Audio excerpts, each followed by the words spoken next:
Here's a box of solar fence lights.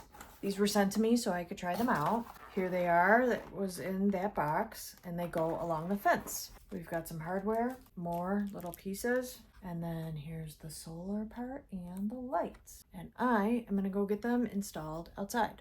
So in order to get this, you have to drop your little nut in the slot in the center and take your wall bracket, line that up with there to catch the nut with the thread, which catches it right away. You just tighten it up.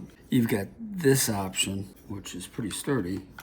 Once it sets up like that, you can mount it this way with your brackets, which are wall anchors, and then the sun is gonna catch on your photo rays there, and then once it indicates darkness, the light will come on.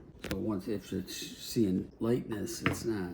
Like if you can block that. Okay. This is a, I guess, let's see, we'll try it. Let's slide that into there. Take your other one, line it up with the same angle and everything.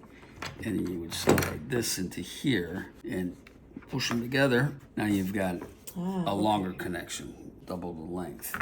And then you do the same thing with your wall bracket. You have the option of either putting the screws in separately, and let's say if you were able to line it up okay, then this would slide in here and that would anchor your wall there too. Otherwise you've got your other corner options, wall brackets, which would make it more adjustable. And then take your small hex head nut, drop it in the hole, drop it in the slot, and then just line it up, screw it in.